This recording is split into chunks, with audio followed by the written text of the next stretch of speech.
Cuando una persona sueña, solo se puede dirigir hacia una dirección: pa'lante. Hay miles de historias, algunas de sacrificio, otras de riesgo, pero también de superación, y una de ellas podría ser la tuya. Inmigración, sueños, retos y triunfos. Bienvenidos al programa Pa'lante, mi gente, de la firma de abogados Vázquez & Servi. Definitivamente un excelente tema para el día de hoy, en este día de Pa'lante, mi gente, con la abogada Bárbara Vázquez de Vázquez & Servi. Bienvenida. Muy buenos días a todos. Como siempre, un placer estar aquí con ustedes compartiendo esta hora de Pa'lante, mi gente, hablando sobre los temas de inmigración y contestando sus preguntas. Recuerden que siempre pueden encontrar nuestros episodios de Pa'lante, mi gente, en nuestra página web de Vázquez & Servi y también en cualquier lugar donde ustedes acostumbren a escuchar sus podcasts.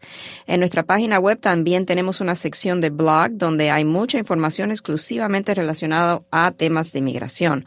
Hoy día vamos a estar hablando sobre la regla final del Departamento de Seguridad Nacional sobre carga pública. Es un tema, yo creo, muy importante para nuestra comunidad, dado a que hubo mucha conversación, muchos litigios relacionados a este tema cuando estuvo la administración Trump en poder del país.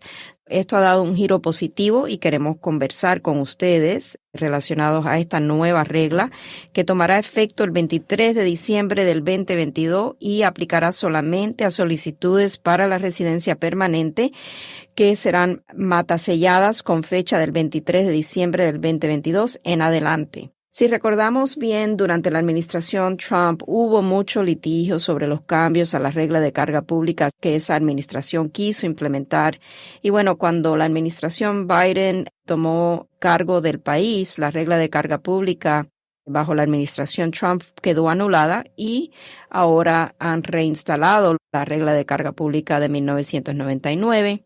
Y aunque esta regla de 1999 es menos restrictiva, ya que el enfoque principal es en la evaluación de carga pública, es más bien enfocado en lo que es el affidavit de manutención, ese formulario I-864. En la regla final que tomará efecto ahora diciembre del 2022, el gobierno ha anunciado que hará una revisión al formulario de ajuste de estatus, lo que es la I-487, para incluir preguntas y obtener información del solicitante que corresponde a los factores que el gobierno considerará en la evaluación de carga pública. Aún con este regreso a esta regla de carga pública que es más favorable, menos restrictiva, el gobierno seguirá aplicando la prueba de lo que es la totalidad de las circunstancias, lo que es el estándar en determinar si prospectivamente el inmigrante se convertirá en una carga pública para Estados Unidos. Los siguientes factores estatutarios serán considerados bajo la prueba de la totalidad de las circunstancias para determinar si prospectivamente en cualquier momento es probable que el inmigrante se convertirá en una carga pública para Estados Unidos. Los factores son edad, salud, estatus familiar, bienes, recursos y estatus financieros, educación y habilidades de la persona. Una persona será considerada una carga pública solamente en casos donde la persona dependerá principalmente del gobierno para lo que es subsistencia o dependerá del gobierno para lo que es un cuidado de largo plazo en un instituto de salud. Como diferencia notable y significativa también es la lista de beneficios públicos que bajo la regla de 1999 no serán considerados en la evaluación de carga pública. Por ejemplo, bajo la regla de 1999, que es la regla que ahora va a ser reinstalada, un inmigrante que haya obtenido los siguientes beneficios por lo general no debe ser considerado una carga pública: Medicaid, con la excepción de Medicaid para cuidados de largo plazo; CHIP, SNAP, lo que son los cupones de alimento; WIC, subsidios de vivienda, que es la sección 8, beneficios de seguro social por contribuciones de trabajo, pensiones gubernamentales, beneficios para veteranos y beneficios relacionados a vacunas o exámenes para enfermedades contagiosas. Los beneficios considerados en la evaluación de carga pública bajo la regla de 1999 son generalmente beneficios monetarios para el mantenimiento de ingresos, como por ejemplo seguridad de ingresos suplementarios, lo que es SSI, los beneficios de seguro social por no contribuciones de trabajo, lo que es TANF, la asistencia temporal para familias necesitadas, beneficios federales, estatales y locales que son principalmente para el mantenimiento de ingresos, Medicaid u otros programas para sostener al inmigrante en un centro de cuidados a largo plazo. Por ejemplo, pensamos en asilos de ancianos o centros de salud mental. Es importante también notar que el solicitante para la residencia permanente solamente serán considerados bajo esta regla de carga pública si han recibido ellos propiamente lo que son estos beneficios. Beneficios recibidos por familiares elegibles no serán considerados en la evaluación de carga pública, aun si el solicitante para la residencia permanente ha aplicado para esos beneficios en nombre de un familiar o familiares. Por ejemplo, siempre viene al tema un padre quien ha aplicado en un pasado o a lo mejor está aplicando para beneficios públicos para su hijo o sus hijos ciudadanos estadounidenses. En ese caso, el padre no será considerado una carga pública, dado a que los beneficios no son para él, o sea, son para un familiar quien califica para esos beneficios. Eso no debe de facturar en lo que es la determinación de carga pública. Esta información la vamos a estar publicando en nuestra página web prontamente y, como siempre, queremos recordarle que la información que reciben por este medio es de carácter general y no sustituye una consulta formal con un abogado que se especialice en la materia de inmigración. Y como quien dice, esto es bastante reciente, ¿no? O sea, la decisión final fue apenas compartida. Sí, o sea, la anunciaron anteriormente, creo que como si no me equivoco, como el mes de septiembre, dijeron, ok, vamos a estar implementando esta nueva regla de carga pública, abrieron el tiempo necesario para comentarios del público y ya ahora queda en forma final y va a ser implementada el 23 de diciembre del 2022. Pero esto es una regla en realidad. Todo esto que se ha anunciado es en base a la regla de carga pública que existió en 1999 en adelante. O sea, cuando entró la administración Trump es cuando hubo todo lo que fue ese revolú de carga pública. La administración Trump tomó una posición muy dura contra los inmigrantes que querían inmigrar a Estados Unidos. Fueron muy fuertes los factores que tuvimos que estar considerando en esos casos. Y bueno, ahora que estamos nuevamente bajo la regla previa, va a ser un poco menos restrictiva, aunque el gobierno siempre va a estar mirando lo que son esos factores estatutarios, la edad, la salud, el estatus familiar de la persona que quiere inmigrar a Estados Unidos. Ok. Ay, pues bueno, ya estamos con, digamos, cierto alivio, porque eso era un gran problema, sobre todo, abogada, porque cuando las personas empiezan a pensar lo que sucedió o lo que aceptaron o lo que solicitaron hace 10, 15, 20 años, de seguro por eso muchos se quedan, wow, es que yo cuando tuve mis hijos y que yo solicité Medicaid de emergencias, viene a la cabeza toda una tormenta de cosas del pasado que dicen, ¿será que eso me va a perjudicar ahora 10, 15, 20 años después? Right. No debe perjudicarle porque el Medicaid de emergencia no es algo que ha sido considerado bajo la regla de carga pública para descalificar a una persona a la residencia permanente. Tampoco los beneficios que han recibido los padres por los hijos, ciudadanos estadounidenses, por ejemplo, que estén recibiendo beneficios públicos, eso no le va a afectar al padre que quiera inmigrar o quiera legalizar su estatus a residente permanente. Listo. Interesante, señores. Y pues bueno, abrimos la línea telefónica de una vez al 770-686-3424, pero como sabrán, la semana pasada sí quedaron unas cuantas preguntitas ya rezagadas y tengo esas cuantas preguntas, eran creo que 3 que ya las tenemos listas, pero si arrancamos con las preguntas de la semana pasada y cualquiera que llegue nueva, pues le damos espacio en la línea. ¿Le parece, abogada? Sí, claro que sí, adelante. Excelente. La semana pasada quedó una de las preguntas. Dice, si uno tiene una deportación previa, dice, y ahora estoy esperando la I-130 aprobada, ya está por mi esposa, pero tiene que ver si te dieron orden de deportación y no saliste o si te quedaste aquí. Eso nos pregunta Argelia. Right. Hay mucha información aquí que todavía está faltando para poder darle una respuesta sí o no. En casos de personas quienes tienen TPS, por ejemplo, que han salido con advance parole y regresan con el Advance Parole y ahora van a tener una I-130 aprobada, a lo mejor en esos casos se puede hacer una moción para la reapertura y la desestimación de la orden de deportación previa para que la persona pueda ajustar su estatus. Pero por lo general, o sea, eso es como algo muy excepcional, no es algo que es común. Si estamos hablando de una persona que a lo mejor no cuenta con estatus de protección temporal, TPS, y tiene una orden de deportación previa no cumplida, sí, eso le va a afectar en el trámite para poder inmigrar o legalizar su estatus migratorio. Si es una orden de deportación en ausencia, por ejemplo, porque la persona no compareció ante el Tribunal de Inmigración, entonces la persona tendría un castigo de 5 años, que no es perdonable. Tendría que pasar esos 5 años fuera de Estados Unidos para entonces ser elegible a solicitar la residencia y tal vez también sería sujeto a solicitar un perdón por cualquier presencia indocumentada que ha tenido aquí en Estados Unidos. Mucho que evaluar en estos casos, no es algo que en el limitado tiempo que tenemos podemos evaluar para darle una respuesta sí o no, pero si tiene orden de deportación tiene que tener mucho cuidado. El abogado, si es que tiene abogado en el caso, debe o debió de haber hecho ya lo que es el pedido de los expedientes a través de la Ley de Libertad de Inmigración para evaluar el caso y determinar si a lo mejor esta persona puede hacer una moción para reabrir el caso y tal vez quitar cualquier impedimento que le pueda ocasionar lo que es esa orden de deportación al caso de legalización. Claro. Tenemos una preguntita de la semana pasada que sabemos que es prácticamente un intento de ver si algo ha resucitado. Creo la mayoría de nosotros sabemos la respuesta, pero igual la hizo Mayra la semana pasada. Dice, Brendita, por favor, para la abogada, si nos puede dar alguna información acerca de los que se quedaron en limbo cuando mandaron esas aplicaciones para el DACA inicial y que se quedaron nada más en el aire cuando se cerró el programa de nuevo. Mucha esperanza que digamos, pero ¿y los que se quedaron en limbo, abogada, que mandaron solicitar DACA por primera vez y que de pronto se cerró la ventana?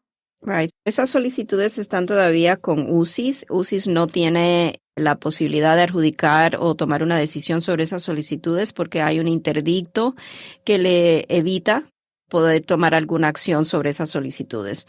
Hasta que se resuelva el litigio y que sea resuelto positivamente para los solicitantes iniciales de DACA, eso va a quedar como apartado o en hold, en espera. Muy bien. Tiene sentido.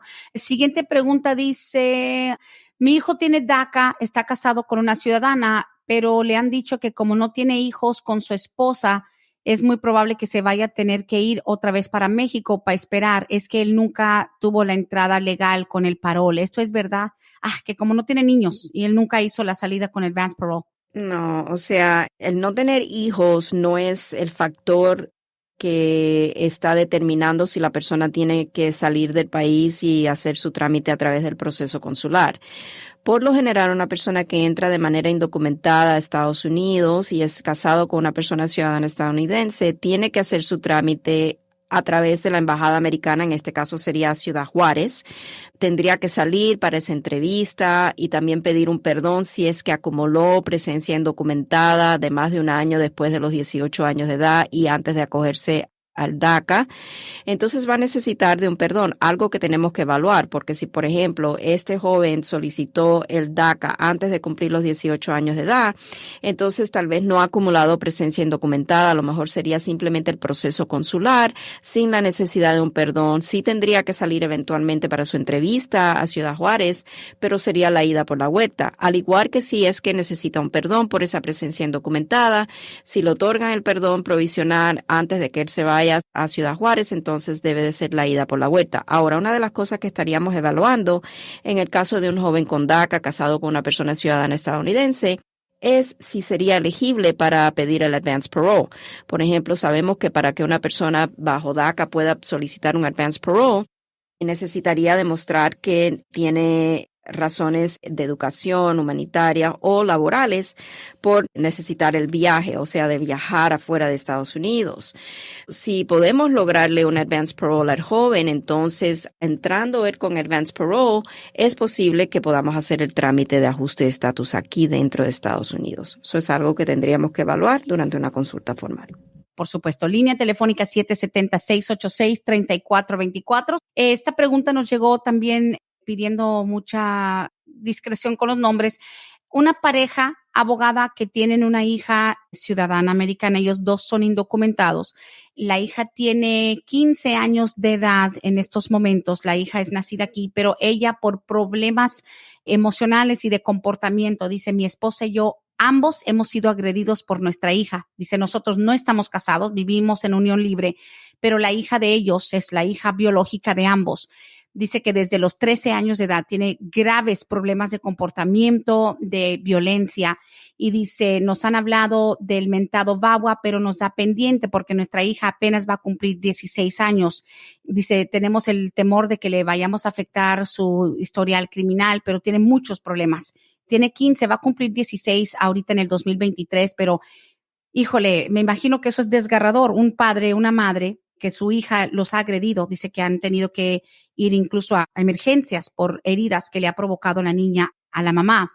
Él como papá dice, a mí también me ha agredido, no tan grave como mi esposa, pero dice, a algunas personas le han aconsejado el VAWA al ser víctimas de la violencia, pero dice, como nuestra hija tiene 15 años, ¿cuál es la recomendación de la abogada Bárbara? No va a ser VAWA porque es menor de edad. Tal vez sería posible a través de un estatus U, pero lo que pasa aquí es que si ellos no han dado parte a las autoridades por ser su hija, a lo mejor no han querido dar partes a las autoridades, entonces en realidad no va a haber un caso de estatus U porque sabemos para hacer un caso de estatus U la persona tuvo que haber reportado el delito a las autoridades y tuvo que haber cooperado con las autoridades en la investigación del delito. Pero no podemos hacer el caso porque el hijo o la hija es menor de edad. Oh, wow. Ok. Ese es el factor que más obstaculiza. Correcto. Ok, bueno, a ver, aquí esta nos llegó ya esta mañana antes del programa. Dice, abogada, buenos días. ¿Qué tan cierto es de que se puede arreglar estando aquí sin tener que salir cuando la petición viene de un ciudadano y tienen hijos con necesidades especiales? Solamente el hecho de tener un hijo con necesidades especiales no cambia la ley estatutaria de inmigración. Si la persona entró de manera indocumentada, entonces estamos viendo que podemos argumentar que esos factores de tener el hijo o la hija con necesidades especiales es un factor bastante contundente por el cual el perdón de presencia indocumentada debe de ser aprobado si es que la persona califica. O sea, mucho que evaluar aquí porque no sabemos si es que califica a legalizar su estatus migratorio. Tenemos que ver cuáles son los factores que existen en el caso, pero por lo general son argumentos que podemos hacer para que el perdón esté más fuerte, que el padre a lo mejor quedando aquí como padre soltero o una hija o hijo con necesidades especiales va a sufrir ese perjuicio extremo que es requerido demostrar para que el gobierno le apruebe el perdón de presencia indocumentada. Pero aquí estamos asumiendo mucho, estamos asumiendo de que esta persona califica a la legalización. Hay muchos factores más que tomar en cuenta. Aquí nos mandan preguntar, dice, hola, buenos días, mi esposa es residente permanente, ya hicimos todos los papeles y en el 2018 se mandó lo de mi perdón y fui a las huellas. Seguimos esperando, ¿esto es normal? Ni siquiera respuesta hemos tenido. Mandaron lo del perdón 2018, 4 años atrás. Ok, a lo mejor, o sea, sabemos que los perdones están demorando muchísimo tiempo. Le puedo decir más o menos en estos momentos, déjeme ver, entrando al tiempo de procesamiento del gobierno, le voy a decir más o menos lo que están proyectando, 38.5 meses, son más de 3 años. Pero ya estaríamos hablando que ya seguramente está el caso fuera de tiempo de procesamiento. Si, por ejemplo, le mandaron al señor o a la señora un pedido para más evidencias durante el proceso del perdón, eso pudo haber atrasado lo que es la adjudicación del perdón. Yo le diría que si tienen abogado en el caso, que llamen al abogado a ver qué puede averiguar el abogado sobre el perdón. Tiene el abogado, por ejemplo, el recibo del perdón o el cliente debe tener recibo, puede entrar a la página de web sitio de inmigración y poner la fecha del recibo para ver si el caso está bajo el tiempo de procesamiento o fuera ya del tiempo de procesamiento. Si está fuera del tiempo de procesamiento, se puede indagar con inmigración y tal vez hasta con el representante congresista. Ok. Y obviamente agregándole un poquitito a eso, el hecho de que te pida un ciudadano o un residente permanente, no cambia el hecho de que se necesite un perdón, porque hay cierta idea de que no, si te pide un ciudadano no necesita nada de eso. El perdón es el perdón. Ahora, ¿el tiempo de procesamiento cambia si te pide un residente versus un ciudadano? El tiempo de procesamiento del perdón no cambia del perdón. Lo que puede cambiar es el tiempo de espera para que la persona sea elegible a la visa, porque sabemos que cuando es un residente que está pidiendo al familiar, a veces hay tiempos de espera porque no hay visas disponibles para esa persona. Eso es algo diferente.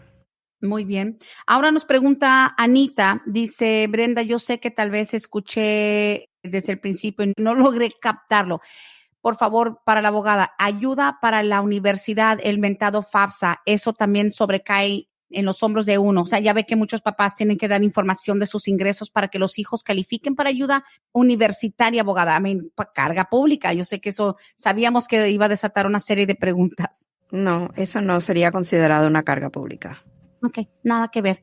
¿Listo? No. Ok, continuamos con la línea de texto 779-2780-15. Dice aquí, mi hermana es ciudadana, ahora está embarazada.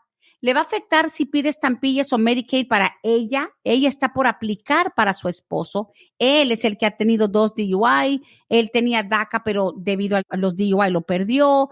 ¿Qué me recomienda la abogada? Él nunca salió con el Advance Parole, llegó con 4 años de edad a este país y el DACA sí lo pudo renovar 2 veces. Así que hay 2 factores. Se está preguntando de que si una ciudadana pide Medicaid, si le afecta su petición para su esposo y él con sus 2 DUI. A bunch of stuff going on. Right. No, porque la carga pública aplica a la persona que tiene la intención de inmigrar como residente permanente. Right. El hecho de que ella está recibiendo como ciudadana estadounidense algún beneficio público no le va a afectar. También sabemos que food stamps, como hemos explicado, no es uno de los beneficios que queda dentro de la determinación de carga pública. Lo que esta persona tiene que tomar en cuenta es que el affidavit de manutención, que si es la esposa ciudadana quien lo está pidiendo, ella tiene el deber bajo la ley de hacer un affidavit de manutención, demostrando en ese affidavit de manutención que ella tiene suficiente ingresos, dependiendo del tamaño de familia, para que el esposo, quien va a ser el inmigrante, no sea considerado una carga pública. Si la esposa no trabaja o no recibe suficientes ingresos de su empleo, entonces van a necesitar un copatrocinador que califique bajo lo que sería el tamaño de familia y lo que es el nivel de 125% sobre el nivel de pobreza. Ese es el factor. No es que porque ella como ciudadana reciba beneficios públicos, él automáticamente queda descalificado. Eso no funciona de esa manera. Nada que ver. Incluso nos han preguntado algo similar. Por ejemplo, si el ciudadano que va a pedir a su esposa o la ciudadana que va a pedir a su esposo, su récord criminal del ciudadano o de la ciudadana realmente poco tiene que ver con el éxito del caso. Más que nada se fijan en el historial criminal del inmigrante, ¿no? Depende, por ejemplo, si el ciudadano, quien es el cónyuge, a lo mejor ha estado involucrado en drogas, en distribución de drogas, tráfico de drogas. Esas cosas pueden afectar al inmigrante porque está relacionado a una persona quien está o ha estado involucrado con drogas o sustancias controladas. También podría afectar en un caso donde el patrocinador de la solicitud tiene o ha tenido alguna felonía por abuso de menores, por ejemplo, pornografía infantil. Esas cosas pueden afectar bajo algo que se llama el Adam Walsh Act. Hay que tener siempre en mente ese análisis cuando estamos haciendo una consulta con un cliente.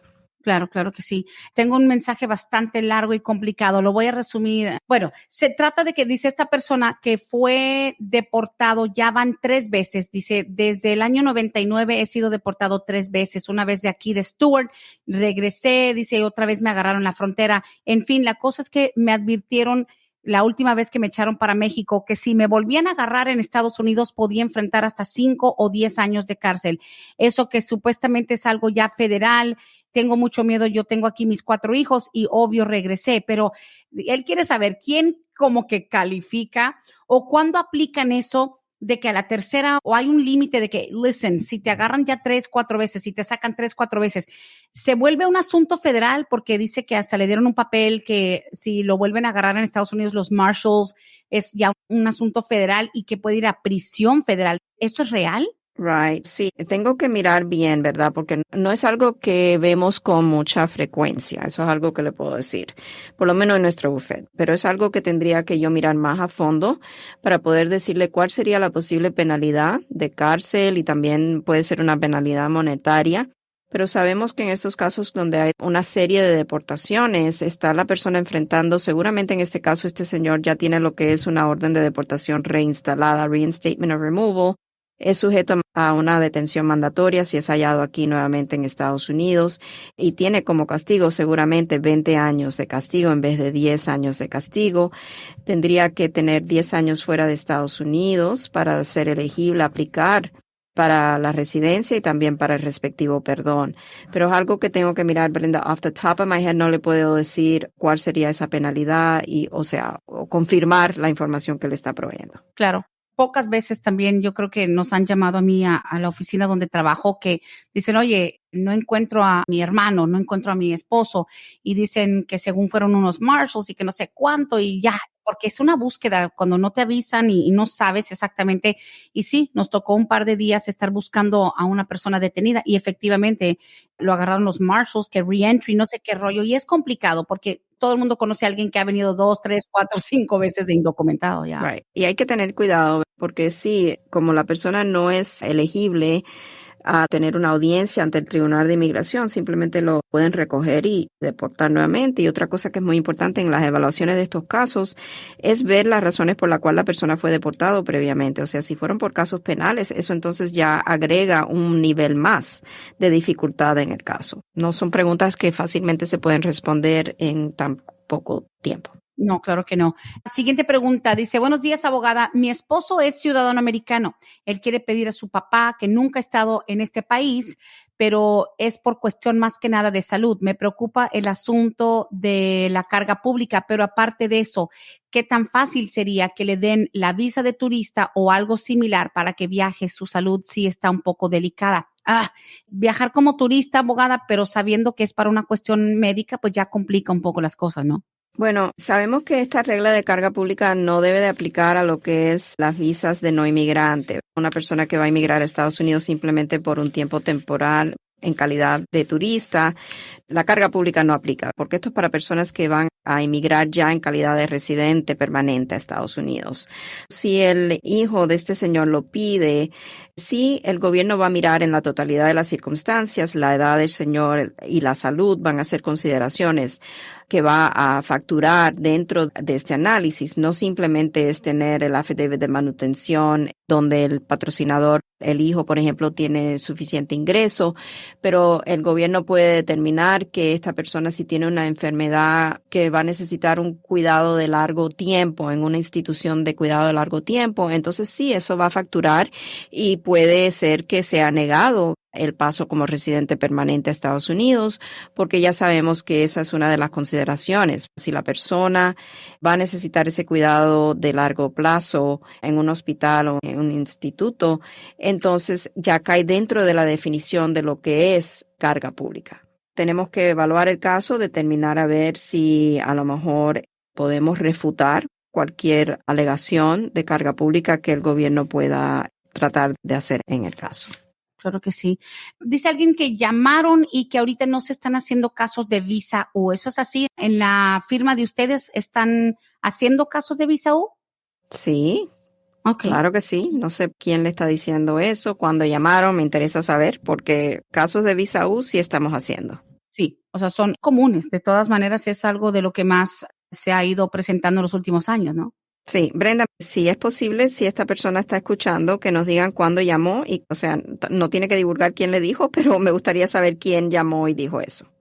Muy bien, sí, muy interesante, pero sí, obviamente hay casos, por ejemplo, curiosamente, las visa U sí se siguen haciendo, de que cada caso es diferente, de que depende hace cuántos años fue el crimen, dónde fue, lo que hay que hacer para conseguir certificación. Ahora, lo que sí sé que no toman en su bufete tiene que ver con la pregunta que nos hace Katy ahora. Dice, yo tengo mi pequeña empresa dice, yo tengo un pequeño restaurante, quisiera saber si ya con mi restaurante registrado, soy residente permanente, puedo pedir a una hermana que venga de mi país, que ella es de Guatemala.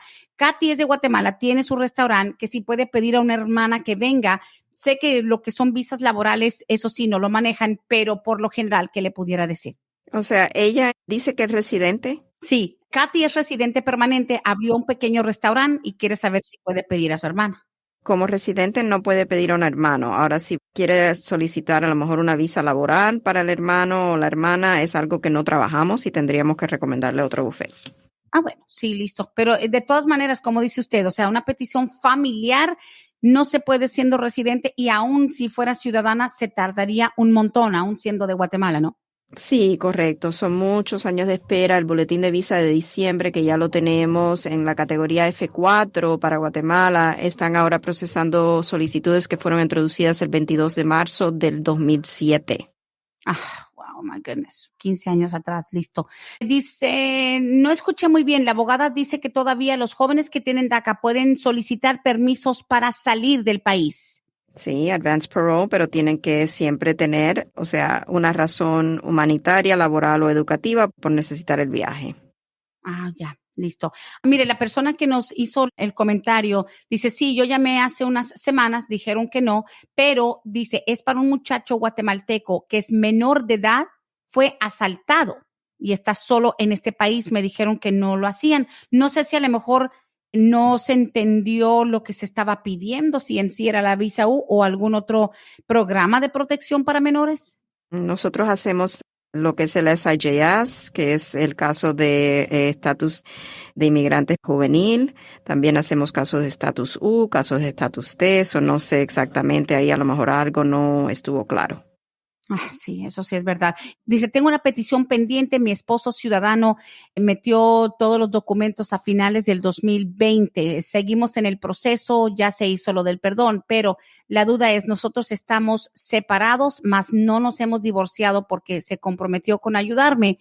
¿Qué nos pedirán cuando se acerque el momento? Seguimos viviendo incluso en la misma casa. O sea, una pareja que ya emocionalmente no están ligados. Sé que para ustedes en Vázquez y Servi es muy importante ser completamente transparentes, pero no se han divorciado, tienen el compromiso de que se complete el proceso, pero ¿será complicado para ellos? ¿Les van a pedir algo que de pronto se les escape de las manos?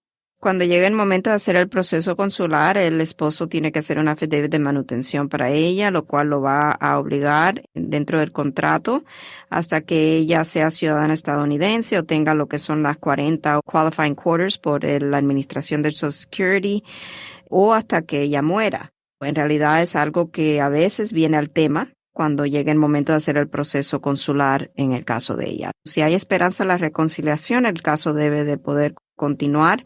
Lo que el gobierno va a ver para propósito de aprobar un caso de legalización, entre otros factores, es que cuando entraron en matrimonio fue una intención de vivir en lo que es una unión matrimonial verdadera, no para propósito de esquivar la ley de inmigración. Eso sí, es complicado, la verdad. Aquí tenemos más mensajes de texto. Déjame ver, se me están juntando los mensajes. Dice, mi esposa y yo tenemos TPS, pero nuestra hija, que llegó después con visa de turista, ya está a punto de hacerse ciudadana, se casó con un estadounidense. El proceso para que nuestra hija nos pida, ¿nos van a obligar a salir del país? No necesariamente, algo que requiere una consulta formal. Ellos están con TPS, necesitamos evaluar la elegibilidad para lo que sería un trámite de ajuste de estatus. Aquí en Estados Unidos, por ejemplo, las personas con TPS, si han viajado fuera de Estados Unidos con advance parole, tal vez, no siempre en todos los casos, pero tal vez pueden hacer su trámite de ajuste de estatus aquí dentro del país, pero necesitamos una evaluación completa para determinar esa elegibilidad. Sí, claro.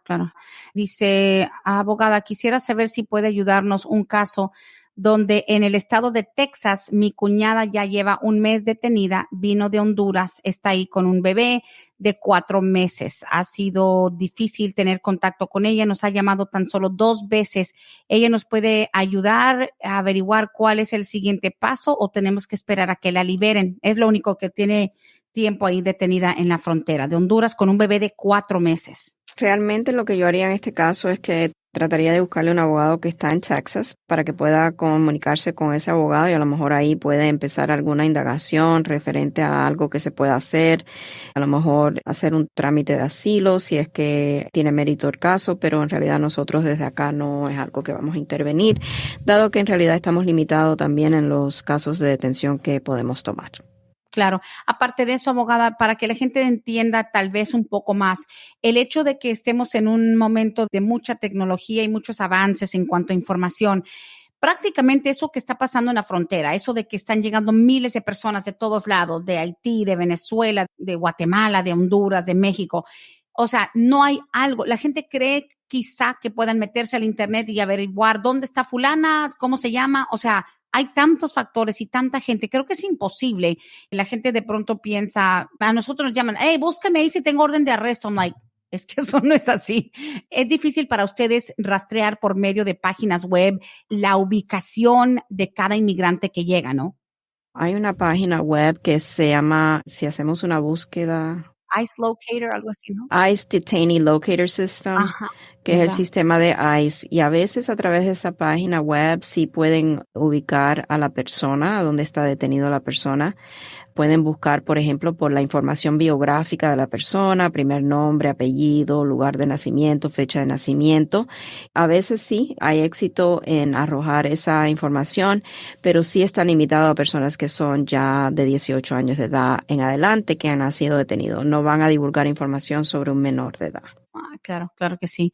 Aquí nos pregunta Dina, dice, buenos días, ¿le puedes preguntar a la abogada si una persona de la tercera edad ya jubilada puede pedir a su hijo casado? Es el caso de mi suegro, que él vive en la Florida, ya tiene 74 años, está jubilado y quisiera saber si puede pedir a mi esposo y yo que estamos casados, pero él está retirado, o sea, está jubilado, 74 años el señor. ¿Es ciudadano?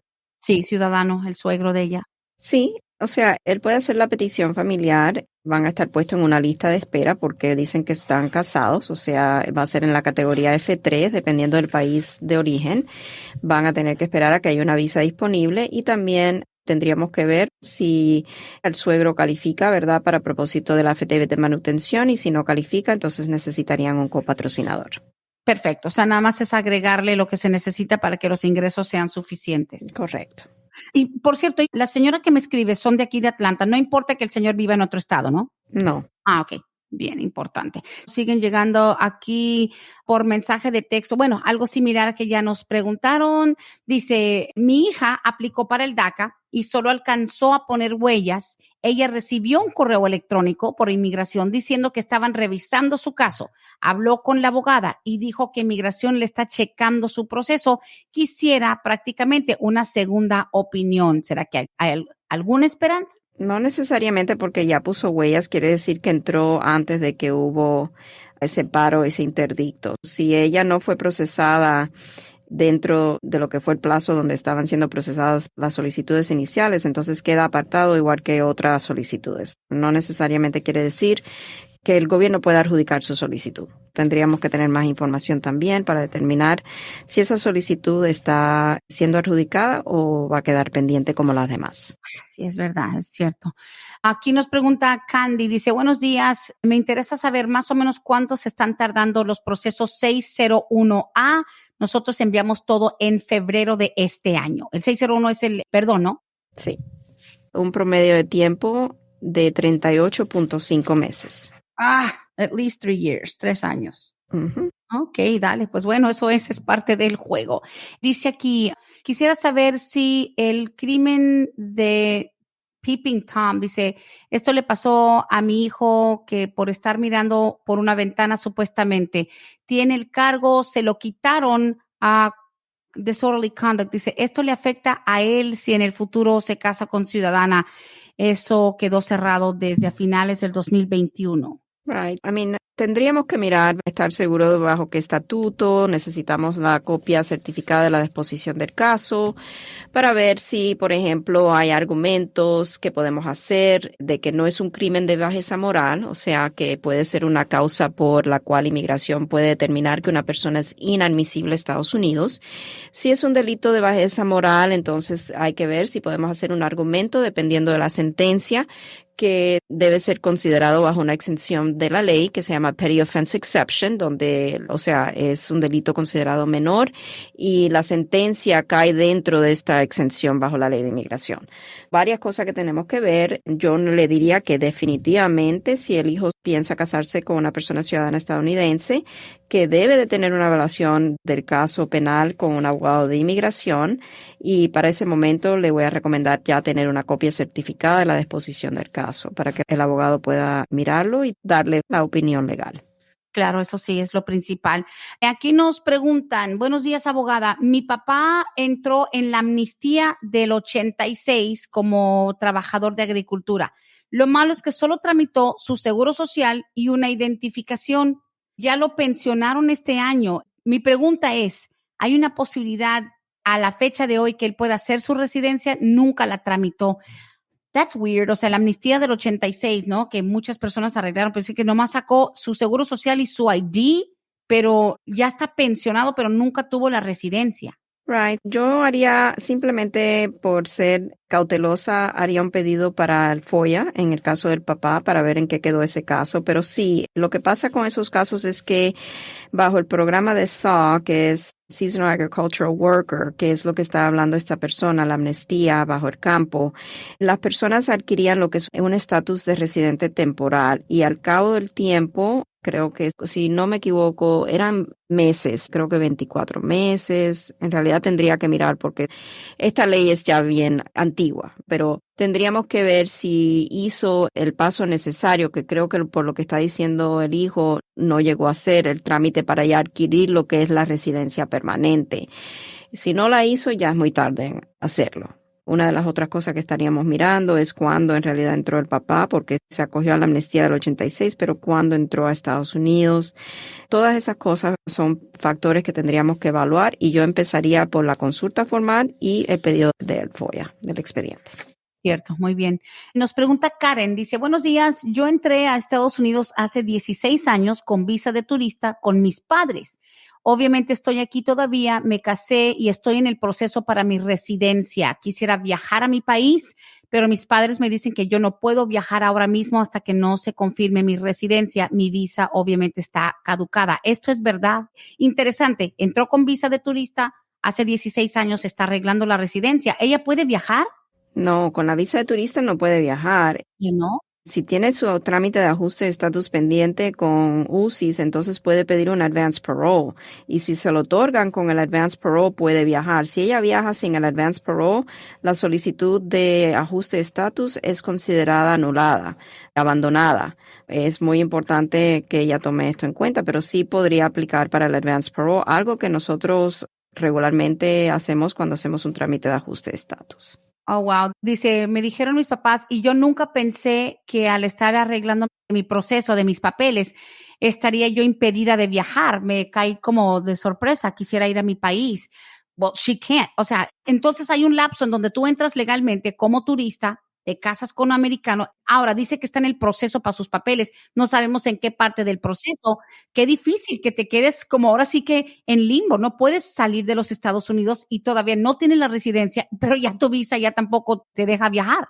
Right, exacto. Y es muy importante en este caso, obviamente no tenemos todos los factores del caso para poder decirle sí o no, pero sabemos que por lo general, y estamos hablando en términos muy general, una persona que aplica el ajuste de estatus, como el caso de esta señora, podría, si es elegible, aplicar al advance parole, y si el gobierno le otorga el advance parole mientras está pendiente la solicitud de ajuste de estatus, la persona puede viajar con el advance parole.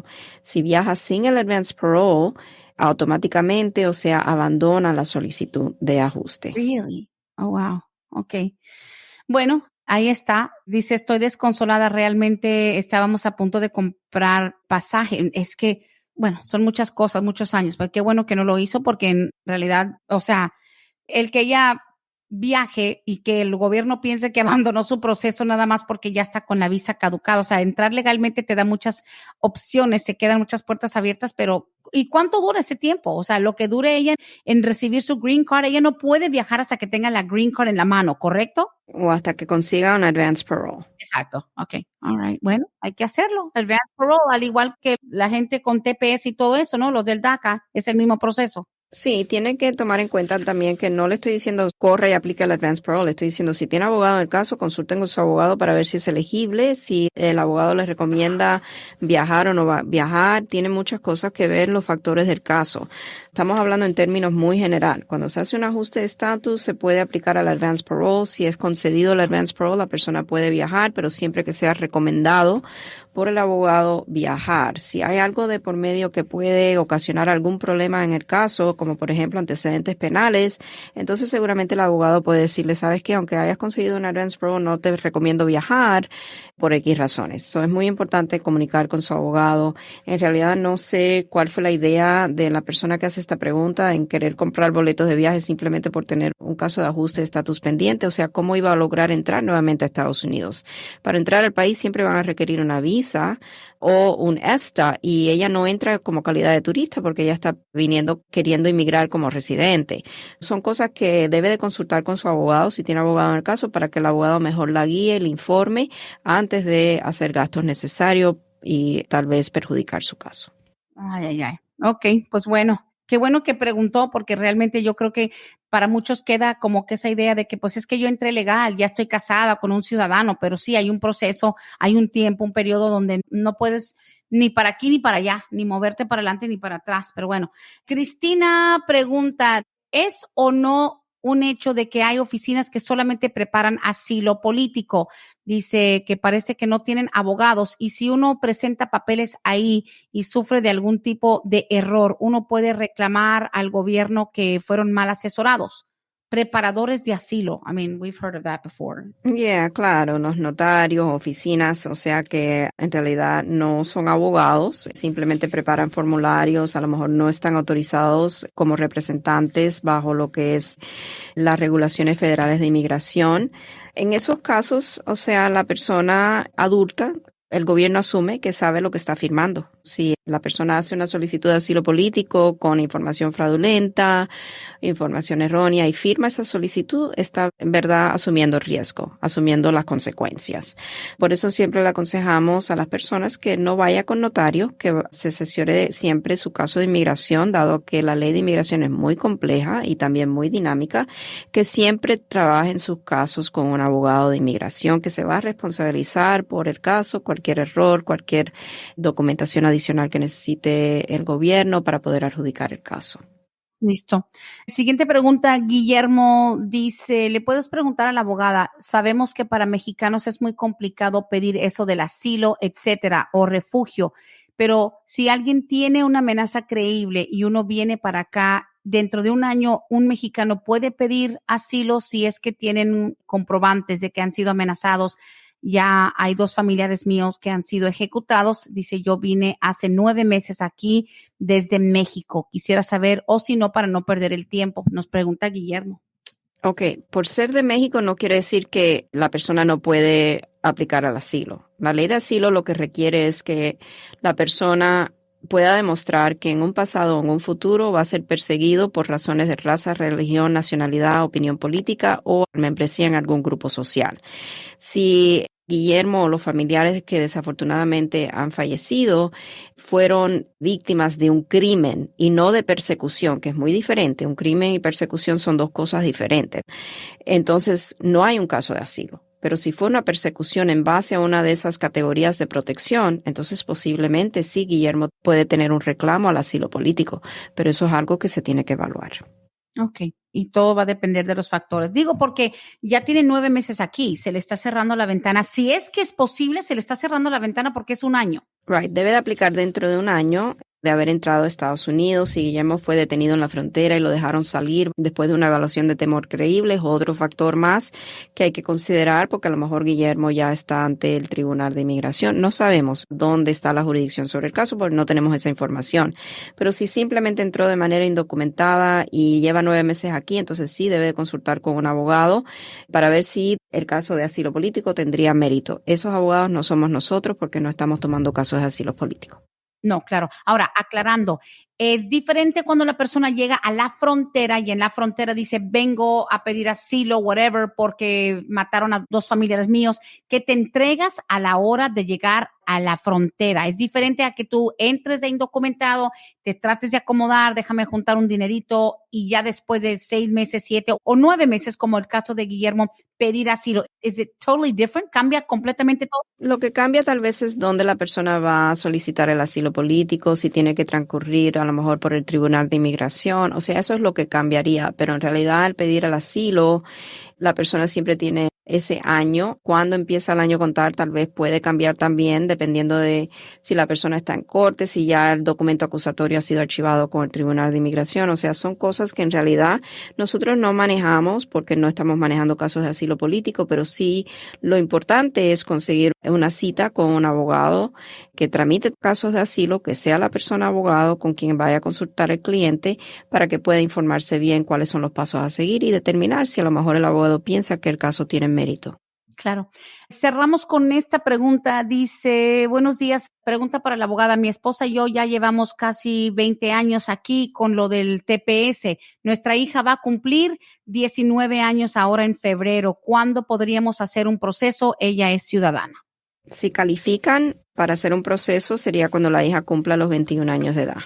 La hija lo puede pedir. Ahora, en estos casos siempre le recomendamos una consulta formal antes de que la hija cumpla los 21 años de edad, si es posible, para determinar si hay que hacer pedidos de expedientes, para determinar si podemos hacer el trámite de ajuste de estatus una vez que la hija cumpla los 21 años de edad. Por ejemplo, en casos de personas con TPS que han tenido a lo mejor algún contacto con las autoridades de inmigración, orden de deportación o algo así, se le va a recomendar una consulta formal para que ya sepan de antemano lo que hay que hacer en el caso y a lo mejor ir preparando. Ok, listo. Y como bien lo ha dicho, depende si entraron, si salieron, si regresaron a su país y todo eso, pero por lo general es una de las pocas formas de que un TPS de tantos años llegue a un estatus por medio de un hijo, ¿verdad? Sí, correcto. Listo. Y aquí tengo otras. Dice aquí, un permiso de trabajo que ya está vencido hace 8 meses del DACA. Estamos esperando cerrar un caso. Todavía se puede renovar. O sea, es un muchacho que tiene DACA, que cerró un caso legal y ya hace 8 meses que se venció. Dice que si todavía pueden mandar a renovar. Sí, pueden mandar a renovar, lo deben de hacer antes de que cumpla ese permiso vencido 1 año, porque si no va a ser considerado como una solicitud inicial. Ok, listo, perfecto. Abogada, bueno, hasta aquí llegamos con las preguntas del día de hoy. Se nos cerró el espacio, pero bueno, lo bueno de tener estos programas es que nos queda todo ese contenido para poderlo compartir, ya sea en la página de ustedes. Nos encanta saber que ustedes están preparando siempre los episodios para que la gente tenga acceso a ellos. Cualquier cosa, pues la gente puede hacer su cita. La persona que nos dijo acerca de lo de la visa U dice que lo van a intentar de nuevo para este joven guatemalteco, así que ojalá que logren hacer una cita. Lo que sí de pronto para usted, como siempre, porque es el rostro hermoso de la firma de Vázquez y Servi, hay una esperita por ahí 1 mes y medio, quizá en el mejor de los casos, pero de que pueden ser atendidos, ¿verdad? Sí, claro que sí. Si tomamos caso de estatus U, cuando llame simplemente dígale que es para un caso de posible estatus U y la recepción debe de fijarle una cita.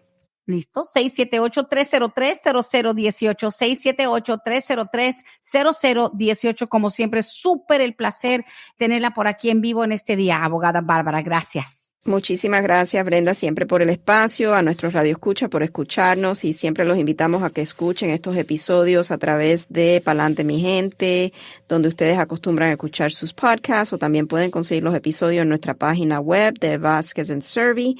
Y bueno, les deseo a todos un feliz Día de Acción de Gracias. Espero que puedan disfrutar con sus familias y descansar también. Yo pienso descansar.